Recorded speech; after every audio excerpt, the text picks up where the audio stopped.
बल्दियोज़मा कराची उर्फ पेवा। जी हाँ, एमपीएच के ड्राइवर वसीम खान ने डीपीसी-2 के प्रमोशन के खिलाफ एंटी करप्शन में दरखास्त के बाद अपनी मौतली के खिलाफ सिंध हाई कोर्ट से रुजू कर लिया।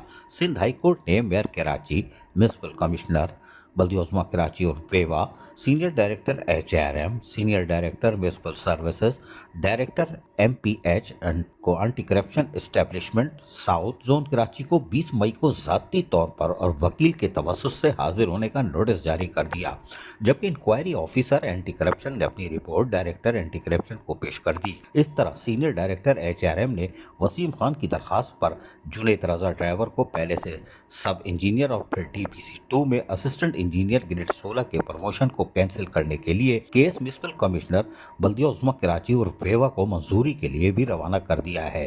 ताहम बल्दियोज़मा कराची और बेवा पीएचएम के ड्राइवर वसीम खान अब हरकत में आ चुके हैं। पहले ही वो एंटी करप्शन में गए हुए थे और आंटी ने भी रिपोर्ट तैयार कर ली है। अब क्या की है वो तो वही जाने, लेकिन हमने आपको बताया था कि एचआरएम यानी सीनियर डायरेक्टर एचआरएम क्रांति ने अभी हाल ही में एक लेटर निकाला था, वो दूसरी डीपीसी भी करने जा रहे हैं और अप्रैल के आखिर में उसके इम्कानात हैं। अब देखते हैं क्या होता है, लेकिन बहरहाल जो ड्राइवर वसीम खान ने डीपीसी-2 के प्रमोशन के खिलाफ जो दरख्वास्त दी हुई थी एंटी करप्शन के बाद, अब वो अपनी मुअत्तली के हक में कि वो कैसे मुअत्तल कर दिया गया है, क्यों किया गया है, कौन सी कार्रवाई की गई है उनके खिलाफ इंतकामी कार्रवाई, उस पर अदालत से रुजू कर लिया है।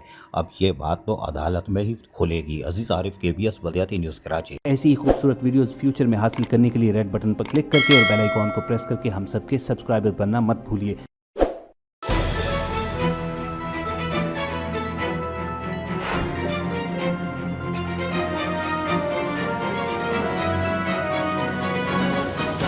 केबीएस बल्दियाती न्यूज़।